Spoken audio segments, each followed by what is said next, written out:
तो word problems का ही जो लेक्चर है वो आज कंटिन्यू होगा। कुछ प्रॉब्लम्स और हमें सॉल्व करनी है। लीजिए बेटा, जो नेक्स्ट वाला क्वेश्चन है पढ़ लो।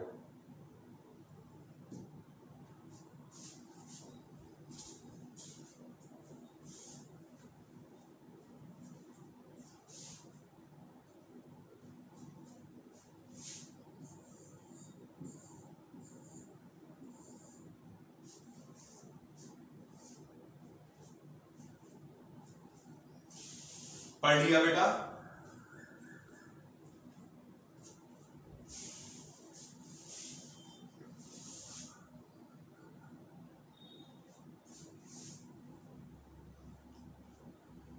Peacock sitting on the top of a pillar which is 9 meter high from a point 27 meter away from the bottom of the pillar. Bottom of the pillar, a snake is coming to its hole at the base of the pillar. Seeing the snake, the peacock pounces on it. If their speeds are equal, at what distance from the hole is the snake caught? देख question का जो मतलब है ये अभी clear हो जाएगा, और इसके लिए हम यहां पर एक फिगर बना देते हैं। पहले ये क्वेश्चन फिगर बना के सॉल्व होगा।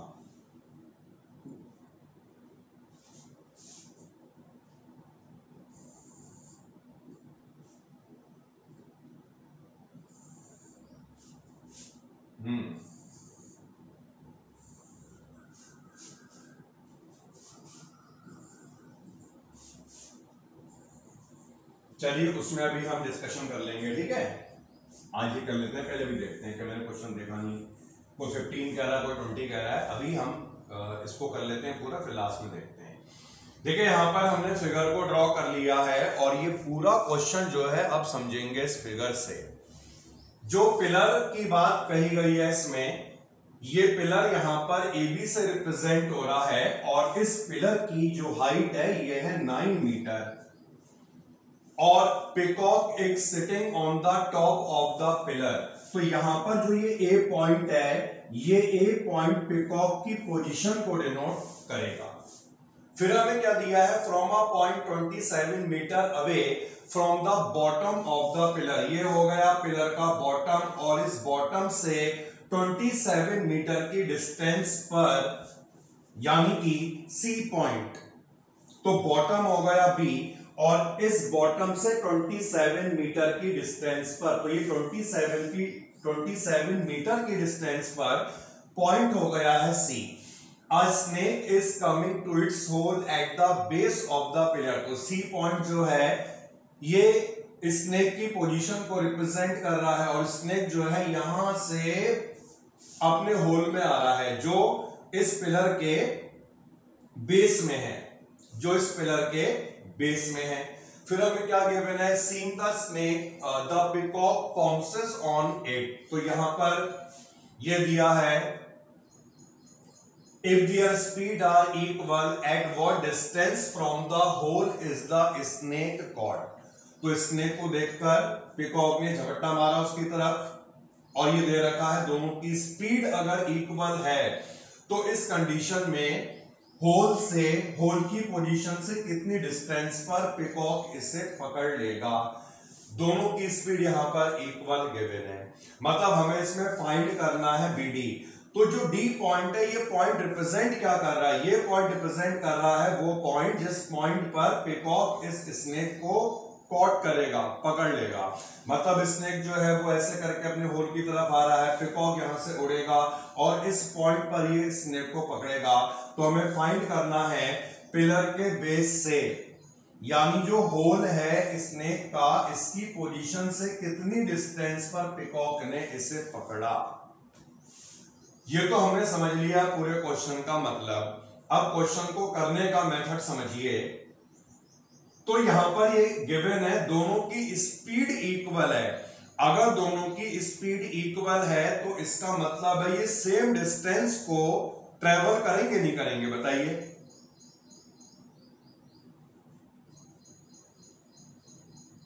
अगर दोनों की स्पीड इक्वल है, अगर दोनों की स्पीड इक्वल है तो इसका क्या मतलब हुआ, इन्होंने सेम डिस्टेंस को ट्रेवल करा। देखिए यहां पर मान लो अगर हम यहां पर ये एज्यूम कर लेते हैं कि टी टाइम बाद जो पिकॉक है ये स्नेक को कॉट कर लेगा, यानी कि पकड़ लेगा। तो इसका क्या मतलब हुआ, इस टी टाइम में स्नेक ने जितनी डिस्टेंस को ट्रेवल करा पिकॉक भी उतनी ही डिस्टेंस को ट्रेवल करेगा। मतलब एडी और सीडी यहां पर जो होंगे वो दोनों इक्वल होंगे, क्योंकि टाइम अगर टी ले लिया जाए, अभी लिखना मत कुछ भी, अगर टाइम टी ले लिया जाए और दोनों की स्पीड अगर इक्वल है और इस इक्वल स्पीड को अगर हम v से डिनोट कर लेते हैं तो डिस्टेंस को निकालने का फॉर्मूला क्या होता है, distance is equal to speed into time. तो क्योंकि दोनों का टाइम सेम रहेगा, दोनों की स्पीड जो है वो इक्वल गिवन है, तो इसका यही मतलब हुआ जितनी डिस्टेंस स्नेक ट्रेवल करेगा उतनी ही डिस्टेंस यहां पर पिकॉक ट्रेवल करेगा। तो स्पीड का यहां पे कोई रोल नहीं है, केवल यही समझना था कि अगर स्पीड इक्वल होगी तो दोनों सेम डिस्टेंस को ट्रेवल करेंगे। तो यहां पर t और v को एज्यूम करने की कोई भी रिक्वायरमेंट नहीं है, सिंपली जितनी डिस्टेंस इस पिकॉक ने ट्रेवल करी, मतलब अगर हम इसे x मीटर मान लें, उतनी ही डिस्टेंस ये स्नेक ट्रेवल करेगा, तो ये डिस्टेंस भी हो जाएगी x मीटर। यहां तक जितना भी बताया गया इसमें है किसी का कोई डाउट?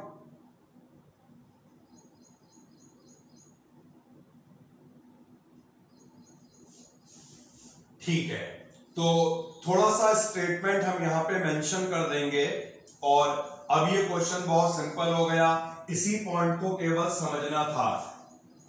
अगर ये x है तो यहां पर जो रिमेनिंग डिस्टेंस है ये 27 माइनस x मीटर हो जाएगी और आसानी से इस वाले राइट ट्रायंगल की प्रॉपर्टी लगाकर हम x फाइंड कर सकते हैं। जब x निकल जाएगा तो ये भी तो आ जाएगा b से कितनी डिस्टेंस पर पिकॉक ने b से कितनी डिस्टेंस पर स्नेक को पिकॉक ने कॉट कर लिया, पकड़ लिया। तो लिखिए थोड़ा सा statement, speed of both are equal, speed of both are equal, therefore they cover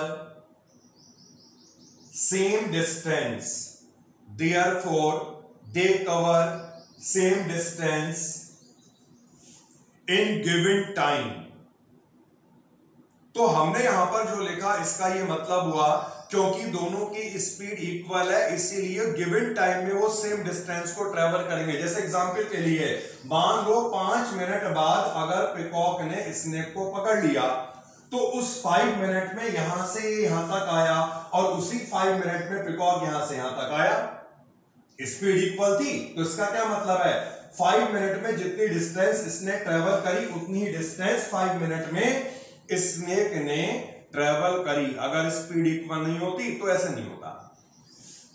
ठीक है, तो ये हमने मेंशन कर दिया है, गिवन टाइम में वो सेम डिस्टेंस को ट्रेवल करेंगे। अब यहां से लिखिएगा देयरफॉर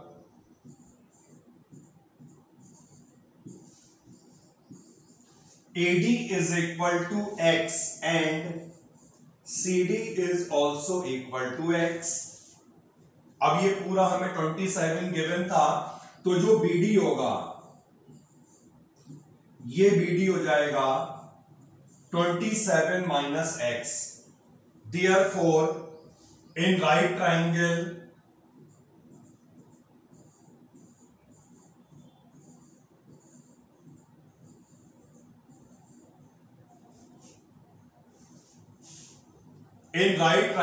ABD, इसमें हम पाइथागोरस की प्रॉपर्टी लगा रहे हैं, x square is equal to 27 minus x का स्क्वायर और प्लस 9 का स्क्वायर। तो केवल इस क्वेश्चन में समझने वाला मैटर था और क्वेश्चन बहुत सिंपल है। अब इसे सॉल्व करते हैं जल्दी से।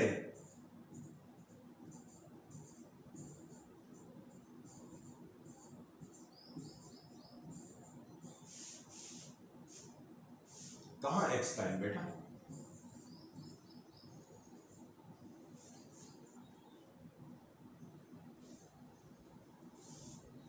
-27 in right triangle.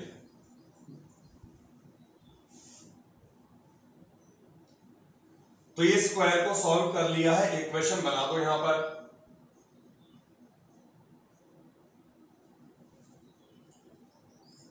X square cancel हो जाएगा, यानी 54x कितना आएगा?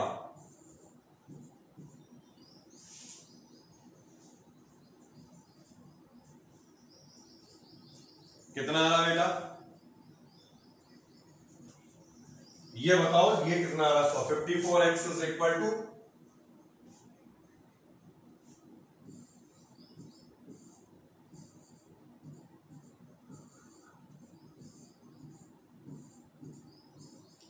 15 आ रहा बेटा?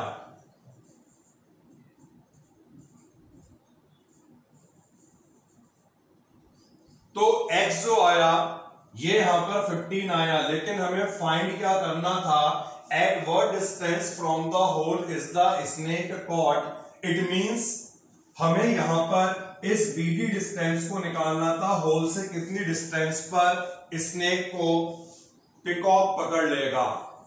तो फाइनली जो BD डिस्टेंस आएगी that is 27 minus 15, 12 meter. Clear बेटा?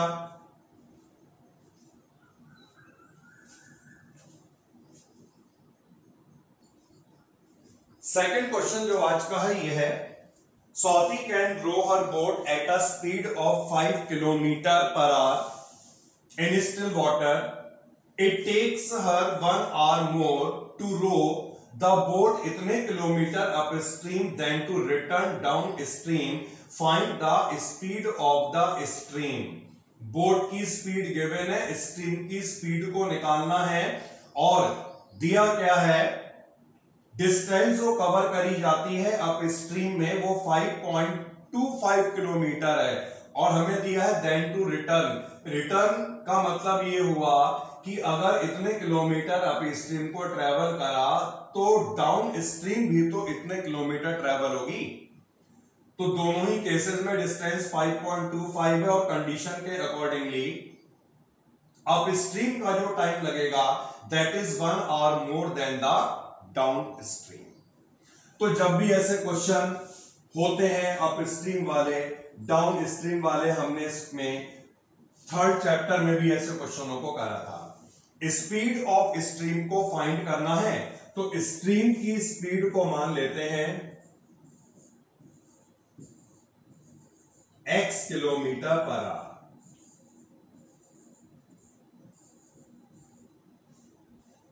अब इसके बाद हम फाइंड करेंगे बोट की स्पीड।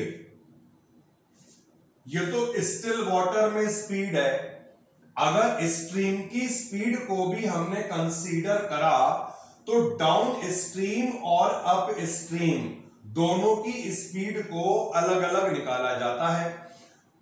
तो बोट की स्पीड को अप स्ट्रीम के लिए फाइंड करें। Speed of the boat in up stream, इसका हमने एक फॉर्मूला पढ़ा था। बोट की स्पीड को अगर अप स्ट्रीम में निकालना होगा तो इसका क्या फॉर्मूला था?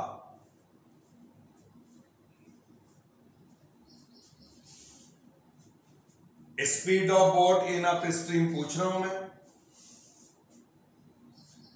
देखिए, अब x प्लस करके ऐसे याद रखोगे, बहुत कंफ्यूजन होगा, और इसमें भी जब मैंने बताया था ऐसे नहीं बताया था।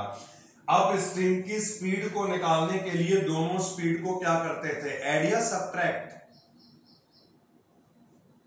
सब्ट्रैक्ट करते थे। किसकी स्पीड में से किसे सब्ट्रैक्ट करा जाता था? क्योंकि जो बोट की स्पीड है यही स्पीड तो ज्यादा होगी स्ट्रीम की स्पीड से, यानी इसे आप ऐसे याद रखें, speed of boat in upstream is equal to speed of the boat minus the speed of the stream, यानी कि 5 - x। और इससे पहले भी मैंने आपको इसी तरह बताया था, speed of boat in upstream is equal to speed of the boat minus speed of the stream. तो अप स्ट्रीम में जब हम बोट की स्पीड को फाइंड करेंगे, ये स्पीड आएगी 5 minus x kilometre per our. और अब हम फाइंड करेंगे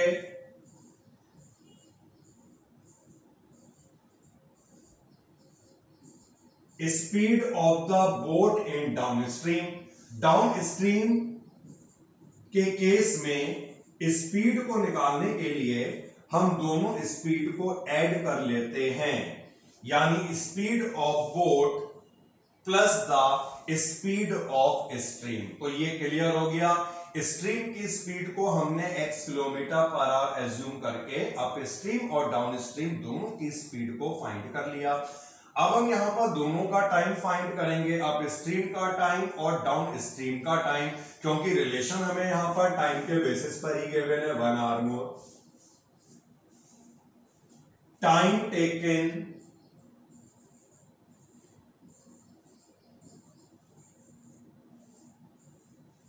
इन अप स्ट्रीम। तो अप स्ट्रीम के केस में टाइम कितना लगा?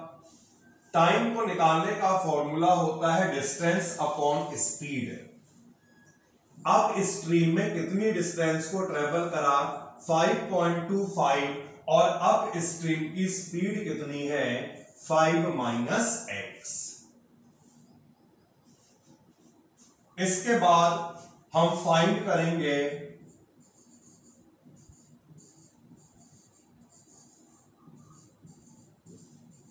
टाइम टेकन इन डाउन स्ट्रीम। और इस टाइम को कैसे निकाला जाएगा? सेम फॉर्मूला लगेगा, डिस्टेंस अपॉन स्पीड। और डाउन स्ट्रीम में भी इतनी ही डिस्टेंस को ट्रेवल किया जाता है, क्योंकि यहां पे लिखा है then to return down stream. तो ये जो टाइम है 5.25 डिवाइडेड बाय 5 प्लस x। तो दोनों टाइम हमने निकाल लिए। अब अकॉर्डिंग टू प्रॉब्लम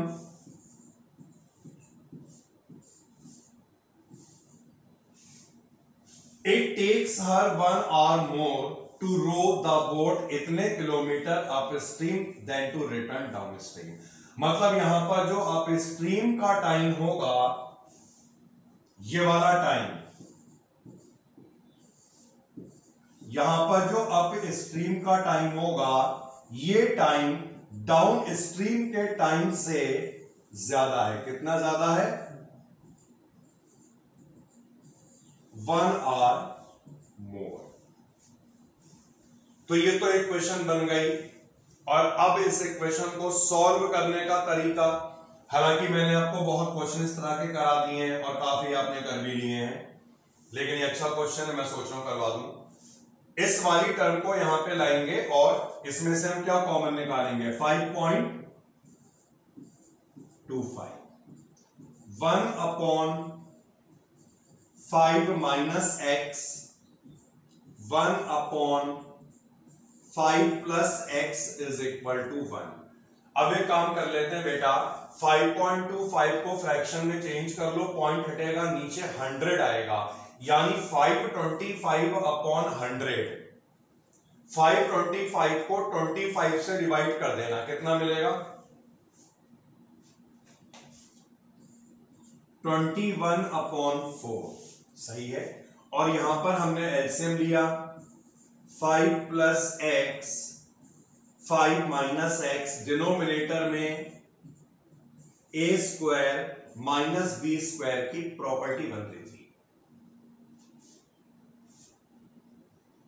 ये इधर आएगा, अभी रुक जाओ, ये इधर गया, ये इधर गया, तो माइनस होना चाहिए था ना पहले। तो ये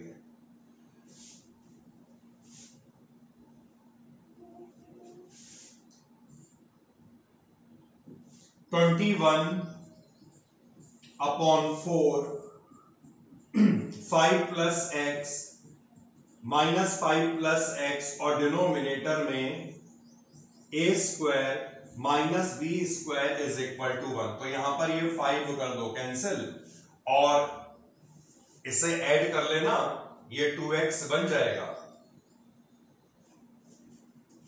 21/4 2x divided by 25 minus x square is equal to 1। 2 से इसे कैंसिल आउट कर लो। हाँ बेटा, अभी दिखाते हैं बेटा, बस 1 मिनट।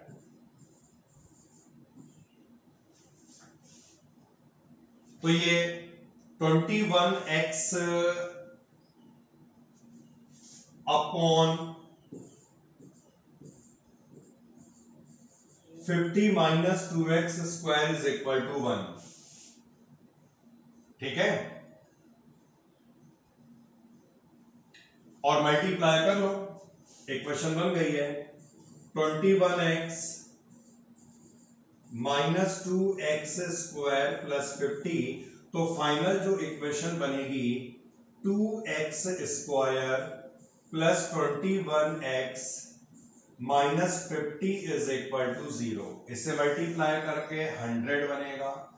100 के फैक्टर बना के लाना है 21, तो क्या बनेंगे इसके फैक्टर 25x माइनस 4x और माइनस 50 इज इक्वल टू 0। ठीक है, अब कर लेंगे, इसके आगे अब करवाना है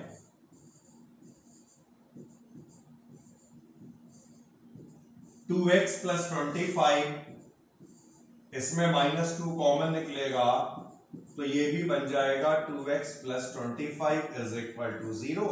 दो फैक्टर बने हैं, इसे 0 पुट करेंगे, -25/2 मिलेगा, जो पॉसिबल नहीं है, नेगेटिव है ये। और सेकंड वैल्यू जो मिलेगी that is x is equal to 2। तो स्पीड ऑफ स्ट्रीम को फाइंड करना था, and speed of stream is 2 kilometre per hour. Okay, तो लीजिए बेटा, इसे नोट करिए।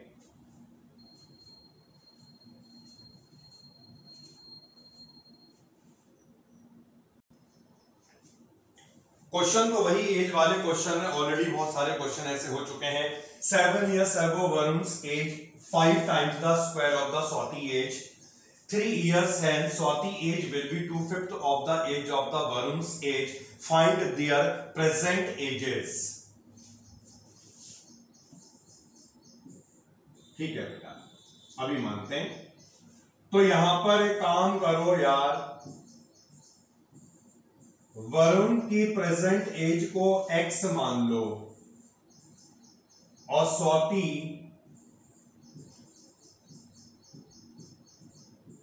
की प्रेजेंट एज को y मान लेते हैं। फर्स्ट वाली इक्वेशन को बनाने के लिए ये जानना होगा, 7 साल पहले जाना होगा हमें। ठीक है, 7 साल पहले चले जाओ, वो दिखाते हैं ना पिक्चरों में, 7 साल पहले फ्लैशबैक में। फिर तो 7 years ago ये वरुण की एज आ गई और ये आ गई स्वाति की एज। ठीक है, 7 साल पहले पहुंचा दिया दोनों को हमने। अब क्या दिया है, 7 years ago Varun age 5 times the square of Swati age. अरे बहुत बढ़िया। तो Varun age 5 times the square of Swati age, यही बनेगी इक्वेशन। कैलकुलेशन लग रहा है थोड़ी ज्यादा है, लेकिन कोई बात नहीं, डरे नहीं। y square minus 14y plus 49, 5 से भी मल्टीप्लाई कर देते हैं, तो x माइनस 7 होगा 5y square minus plus 245। Clear?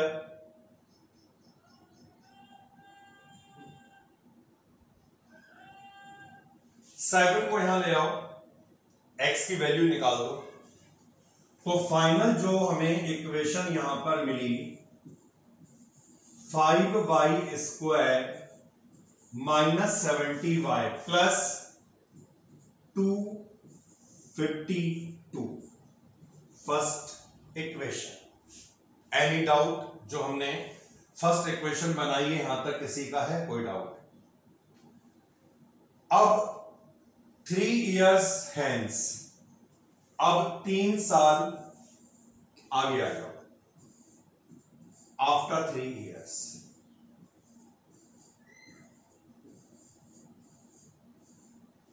After 3 years निकालो, दोनों की एज निकालो, तो क्या होगी बेटा आफ्टर 3 year? वरुण की एज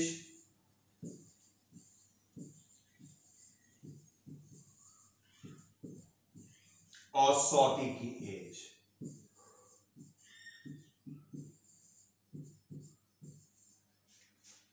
आफ्टर 3 year, 3 साल बाद क्या होता है? स्वाति's एज बोले तो y+3, 2/5 of Varun's age, 2/5 of x+3। अब यहां पर हमें जो है वो x ही निकालना होगा, क्योंकि y तो आप देख रहे हैं 2 जगह पे आ रहा है, फिर स्क्वायर भी करना पड़ेगा, तो यहां से बेटा x ही निकालो। निकाल पाओगे? 5y + 15, 2x + 6, यानी फाइनली x कितना आएगा? 5y माइनस कर दें, 15 - 6 और 2 इसके डिनोमिनेटर में लगा दें,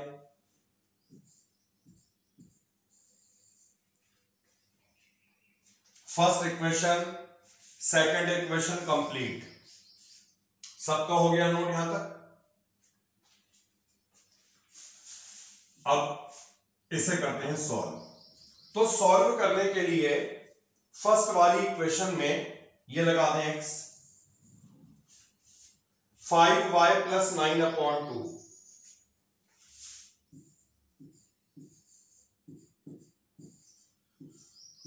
is equal to 5y² minus 70y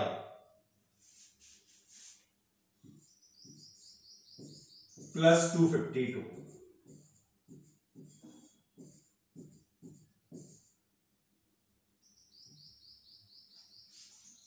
चलिए भाई बताइए इक्वेशन फाइनली कितनी आने वाली है?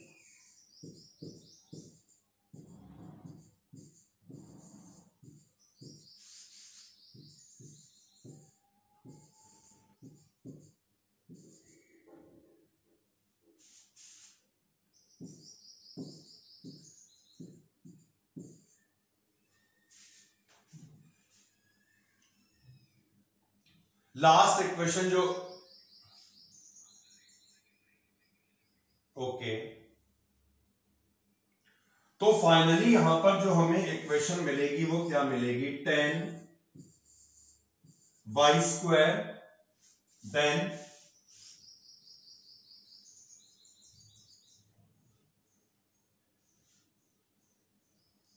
बताइए बेटा,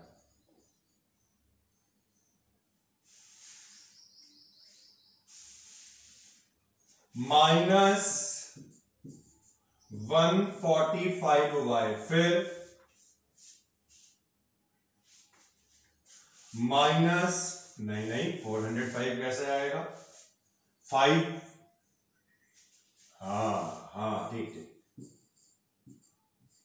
इज इक्वल टू 0। अब इसके बनाएंगे फैक्टर। भाई देखिए फैक्टर आप लोग सुन के लिख रहे हैं, अपने आप ट्राई करो फैक्टर को बनाने की। जब इसे मल्टीप्लाई करा तो मल्टीप्लाई करने के बाद ये 10 × 495 आएगा। 10 तो चेंज हो जाएगा 5 × 2 में, और 495 के प्राइम फैक्टर बनाओ। इसकी भी तो हमें प्रैक्टिस करनी है कि कैसे बनेंगे फैक्टर एग्जाम में। अभी तो आप लोग सुन रहे हैं, लिख ले रहे हैं। 495 के प्राइम फैक्टर बताओ बेटा कितने आ रहे हैं।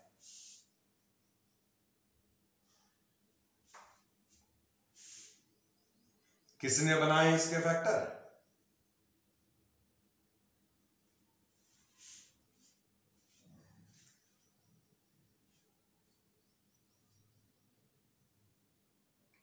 इतना टाइम लगता है फैक्टर बनाने में? मैं केवल 495 के प्राइम फैक्टर पूछ रहा हूं।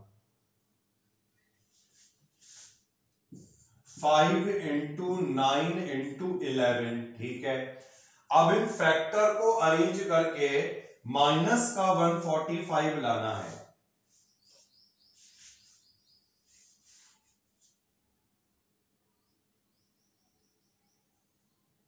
इन फैक्टर को अरेंज करके माइनस का 145 लाना है।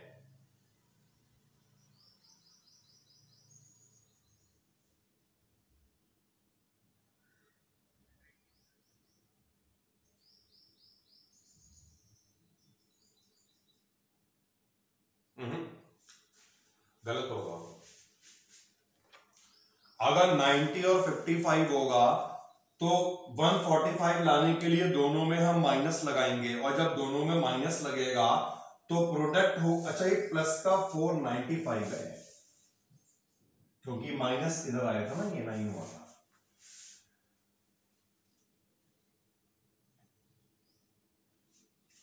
अब सही है।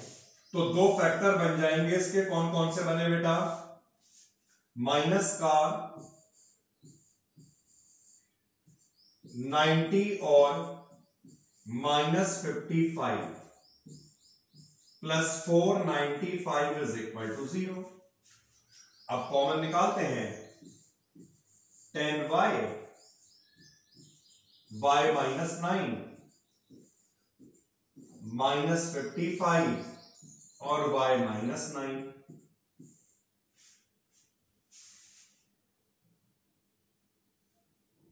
तो यहां पर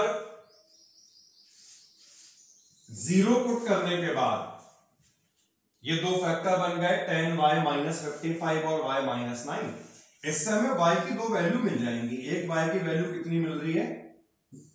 9, और एक y की वैल्यू मिल रही है 55/10। अच्छा, वैल्यू तो यहां पे दोनों पॉजिटिव आ रही है यार, तो इसमें से वैल्यू सही कौन सी होगी?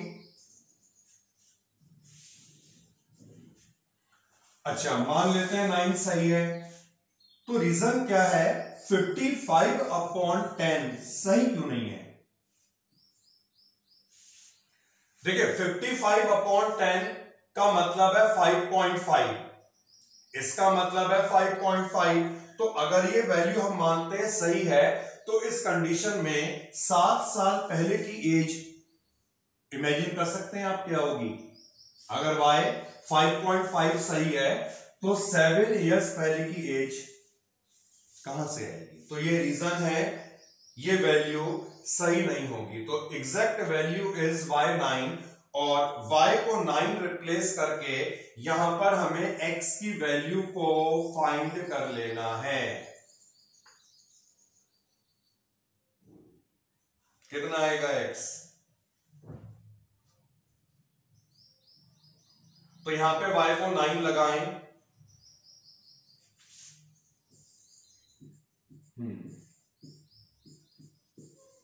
5 इंटू 9 प्लस 9/2, 54/2, 27। तो x हमने यहां पे एज्यूम करा था एज ऑफ वरुण, लास्ट में लिख भी दो ना, वरुण की जो एज आई 27 ईयर, और स्वाति की एज आई 9 इयर्स। ठीक, एनी डाउट? कोई स्टेप नोट करना है इसमें?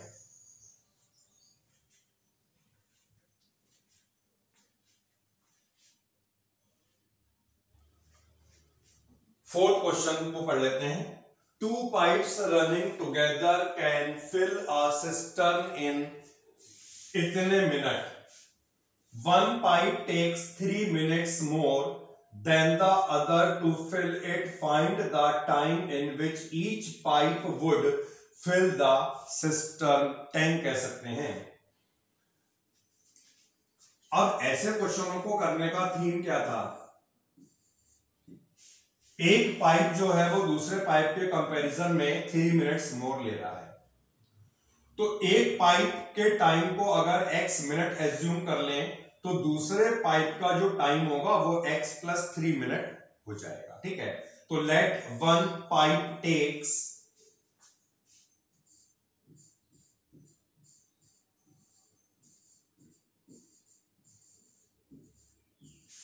x minutes to fill the cistern tank, कुछ भी लिख दो। देन सेकेंड पाइप कितना टाइम लेगा पूरे टैंक को फिल करने में? x + 3 मिनट लेगा। ऐसे क्वेश्चनों को करने का मेथड क्या था? अब हमें जो टाइम यहां पर दे रखा है ये दोनों पाइप का टोटल टाइम दे रखा है और दोनों पाइप की कैपेसिटी अलग अलग है फिल करने की। तो हम यहां पर अगर एक पाइप पूरे टैंक को फिल करने में x मिनट का टाइम लेता है तो 1 मिनट में ये टैंक के कितने पार्ट को फिल करेगा। इसी तरह से सेकंड पाइप अगर पूरे टैंक को फिल करने में इतने मिनट का टाइम ले रहा है तो 1 मिनट में ये टैंक के कितने पार्ट को फिल करेगा। आई बात समझ में? Part of tank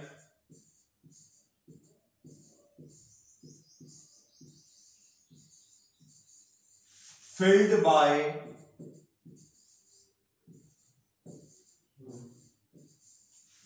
first pipe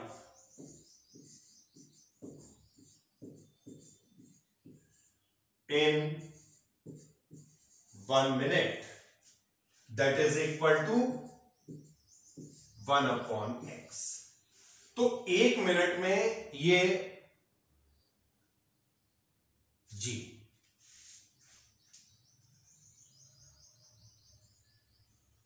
filled by first pipe in 1 minute। इसी तरह से part of tank filled by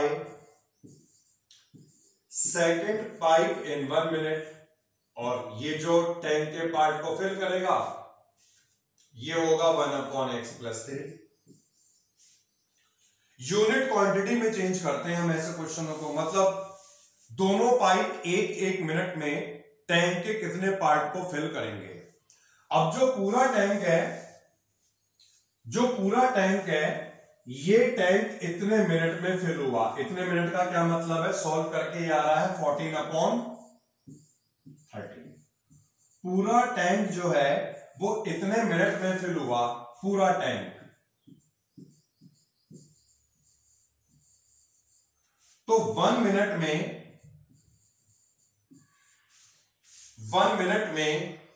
tank का कितना पार्ट फिल होगा? 1/this, ये तो करते थे 1/40/13, that is 13/40, मतलब रेसिप्रोकल हो जाता था ना। तो प्रॉब्लम के अकॉर्डिंगली एटीपी 1 मिनट में इसने टैंक के इतने पार्ट को फिल करा और 1 मिनट में इसने टैंक के इतने पार्ट को फिल करा। अगर हम दोनों को ऐड कर लेंगे तो 1 मिनट में टैंक का जितना भी पार्ट फिल हुआ हमें वो मिलना चाहिए 13/40। ओके बेटा, बस समझ लो यहीं तक कि क्वेश्चन समझना है और इसके बाद समझने वाला पार्ट नहीं है, इसके बाद तो कैलकुलेशन वाला पार्ट है। यहां तक किसी का कोई डाउट है तो अभी बताओ, और नहीं है तो आगे बढ़ो, इस क्वेश्चन को करना है सॉल्व पूरा कंप्लीट। एलसीएम निकाल लो, कितना मिलेगा नीचे डिनोमिनेटर में, अभी बताते हैं बेटा, अभी बताते हैं। तो ये मिलेगा एक्स स्क्वायर प्लस 3x और ऊपर x प्लस 3 प्लस एक्स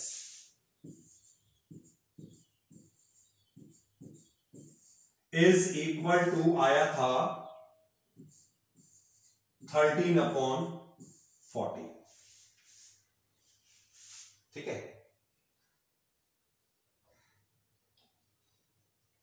अभी 1 मिनट, ये मैं थोड़ा सा और सॉल्व करूं फिर देखता हूं।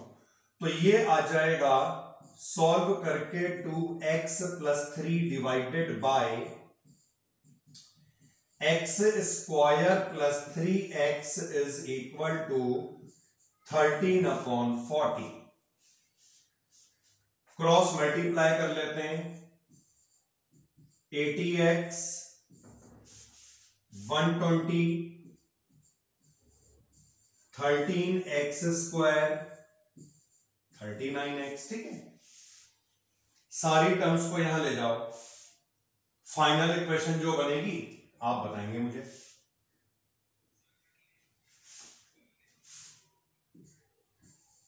(13x square minus 41x minus 120। अब इन दोनों को मल्टीप्लाई करा तो ये हमें क्या मिला, 13 इंटू 120। 13 तो भैया ऐसे ही रहेगा, 120 के बना नहीं फैक्टर।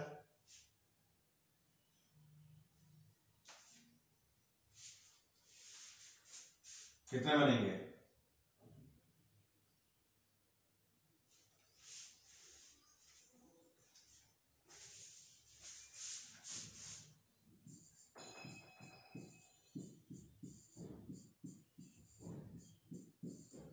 अब इन्हें अरेंज करके हमें 41 लाना है। यहां पर ये देख लिया करो बेटा, साइन दिख रहा है, ये माइनस का साइन है, मतलब फैक्टर माइनस होने के बाद आएंगे। तो एक बड़ा बनेगा, एक छोटा बनेगा।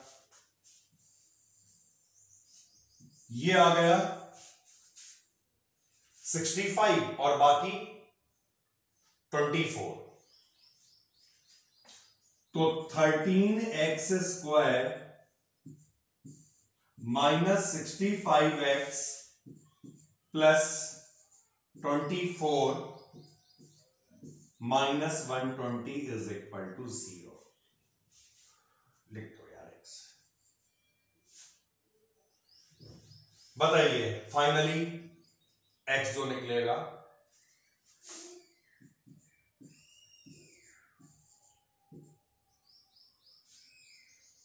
तो एक x क्या आएगा बेटा 5 और सेकंड 8।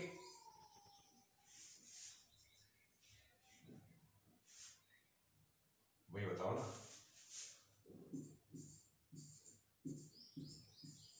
नेगेटिव आ गया, छोड़ दो।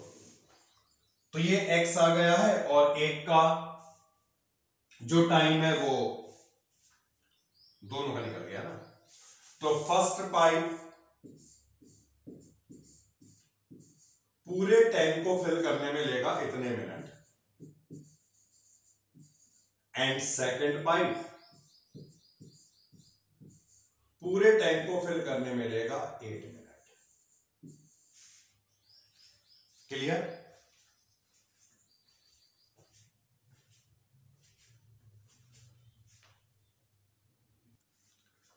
तो एक क्वेश्चन और है, इसे कर लेते हैं cover. 1/4 of a herd of camels was seen in the forest.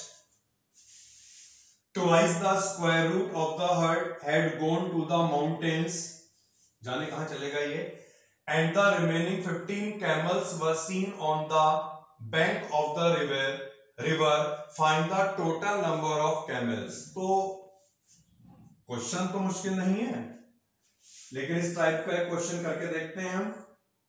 देखिए सबसे पहला काम यहां पे आप क्या करें, wait for only 2 minutes. Total number of camels को मान लेते हैं हम x। अब देखिए कुछ नहीं करना है, जो हमें यहां पर कंडीशन दे रखी इसमें बताया है इतने इतने इतने इतने कैमल कहां कहां पे हैं, तो सभी कैमल को इकट्ठा कर लेना है। Twice the square root of the herd, total number of camel को अगर हमने x माना तो twice the square root of total, इतने कैमल कहां जा रहे हैं, माउंटेन में जा रहे हैं, and remaining 15 camels were seen on the bank of the river। क्या मतलब हुआ?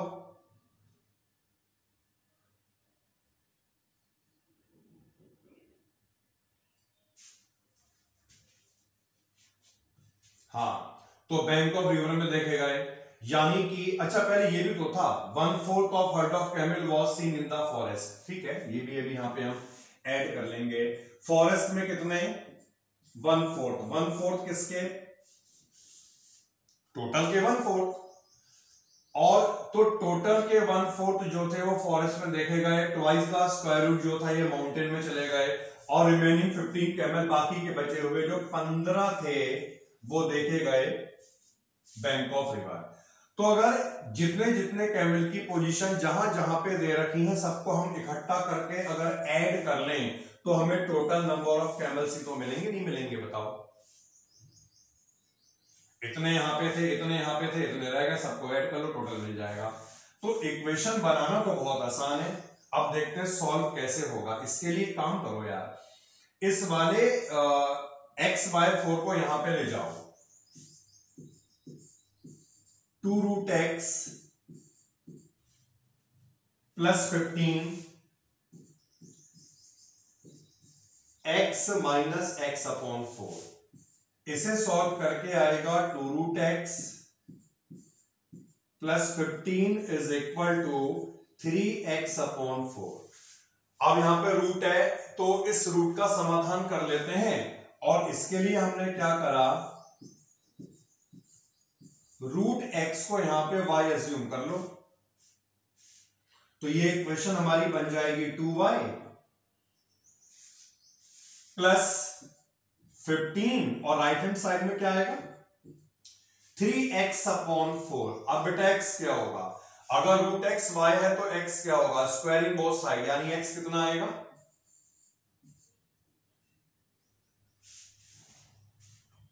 क्रॉस मल्टीप्लाई कर लो, 8y + 60 = 3y², और इक्वेशन 3y² - 8y and -60 =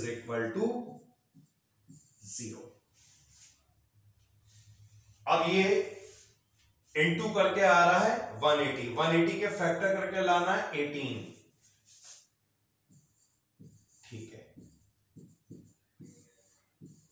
ठीक है, तो 18 and 10 and -60, तो ये हमने बना दी है इसके फैक्टर, बाकी कॉमन निकालकर 2y आपको मिल ही जाने हैं। एक मिलेगा बेटा 6 और दूसरा नहीं बताया,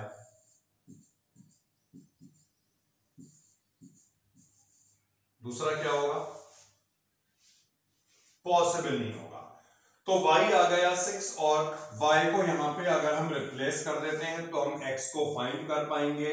√x = 6, यानी टोटल नंबर ऑफ कैमल्स कितने हो गए, 36। ठीक है, टोटल नंबर ऑफ कैमल्स जो हैं ये हो गए 36। कोई डाउट बेटा? ओके।